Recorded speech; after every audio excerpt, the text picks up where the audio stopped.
And hello everybody, welcome back to the channel guys. I hope you're all well. Before we do get into today's video, as always, please do smash that like button and subscribe to the channel for daily Rangers content. Guys, another day and another video of Rangers being at the top of the table as we count down to our next game, that of course being against Heart of Midlothian on Saturday. Now, as I said in previous videos, Hearts are, you know, a side that are in very, very good form at this moment in time, and probably, if you took away their poor start to the campaign, there'd be a side actually competing for second place. If not, maybe for the title. Yes, they've been really good form since mid-December. I think they've only drawn one game. They're unbeaten since mid-December when they first beat Celtic at Celtic Park.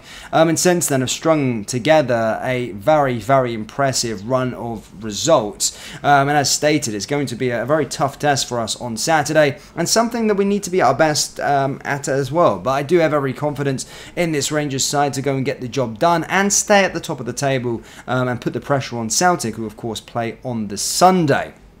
In today's video though, we're going to be discussing, well, there's not that much news to be perfectly honest with you at this moment in time, but a few Rangers experts have came out and made huge claims, so we're going to dissect those statements of course in today's video, whilst also taking a little look ahead at the weekend and, you know, I suppose looking through the Europa League draw that's going to be taking place tomorrow. We will be live for that of course on the channel, so yeah, set your alarms for that, but very much excited. Rangers Thursdays are nearly back once more in European football, almost back for the famous Jers. But before we do get to that, let's discuss these huge claims that have been coming out. Yes, Alan Hutton, you know, he loves to be paid by Football Insider a lot, and he does a lot of interviews with Football Insider, but, you know, he's came out and said, I think Tavernier has to be a Rangers legend for me. When you see the money that his move from Wigan cost, it was next to nothing. He's been there through thick and thin. Tavernier was in the lower leagues with them and come back up.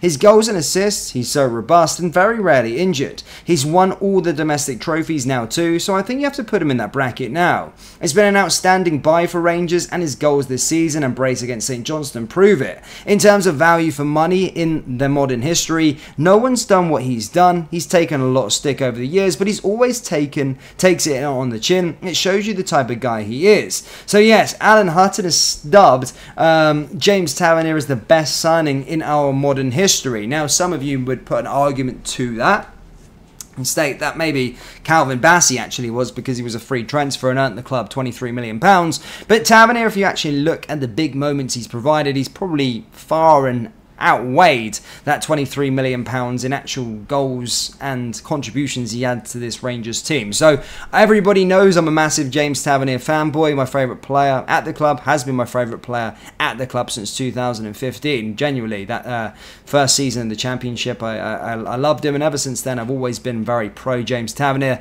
You'll never see a video on here of me telling him that he's not good enough or nor a Rangers legend. So again, a very huge claim there from Alan Hutton, but it made me think, you know, on a slow news days, it caused me a bit of a, you know, debate. Obviously in our modern history, probably let's say post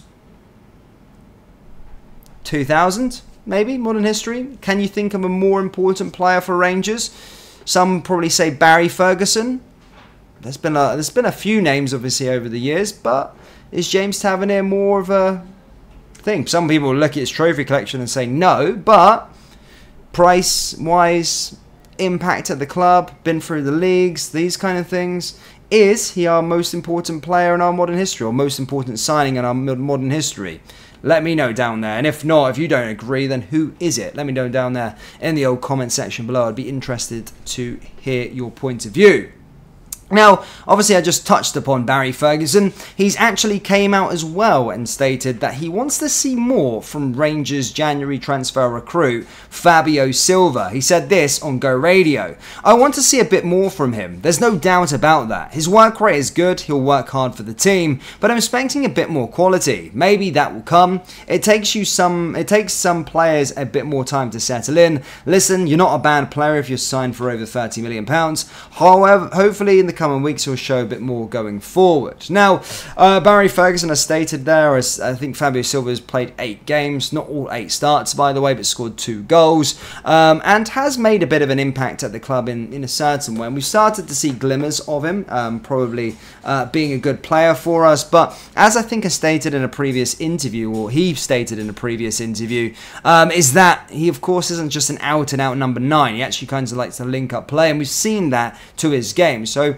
he says he is a player that he should be judged on his goals, but due to us not really having that many striking options or these new goal-scoring strikers that everyone's talking about, every striker we seem to see now is not an out-and-out goal scorer. They're more of a player for the team. I still do want to judge him on his goal and assist output, but of course I know goals and assists aren't everything, and as stated, I'll give him a bit of time, but I do agree with Barry Ferguson ever so slightly. I do want to see a bit more from him, a bit more goals scored. It does seem as though Oscar Cortez has made an instant impact, and Diamande getting off the mark as well at the weekend has shown what he's all about. So I would agree with Barry Ferguson. I do want to see a bit more from Fabio Silva, but I do know it's not all about just the goal contributions for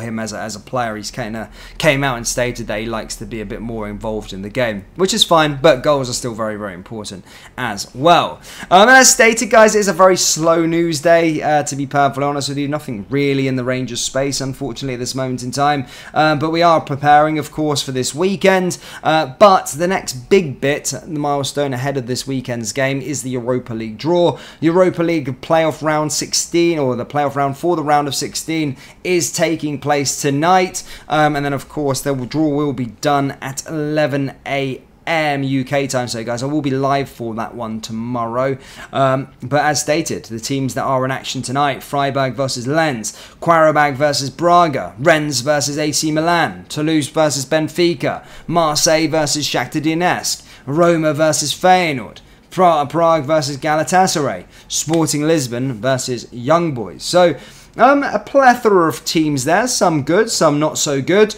but I've always kept on to the mark that this season, or in years gone by, Rangers seem to only show up against the big sides, and we kind of struggle against the so lesser sides. You only have to look at our Europa League group for a bit of a clear representation of that. Of course, losing to Aris Limassol twice, drawing once and losing once, and then going beating the group favourites Real Betis on their own patch when it was dubbed as near enough impossible, a side that had never lost there at their own stadium. So sometimes whilst in my head I'm kind of like, you know, I would like us to get the easiest tie possible, like a Qarabag or something like that. But then again, sometimes we don't show up for those ties, and part of me is like saying, well, if we get AC Milan, at least we'll probably actually show up for the tie. So I'm in two minds of whether I want an easy tie or a hard tie, but we'll just take it as. But as a bit of fun, Rangers fans, let me know who you want in the next round down there in the comment section below. That brings us to the end of today's video. As always, please do smash that like button and subscribe to the channel for daily Rangers content. Thank you, and I'll see you all next time. Take care. Peace.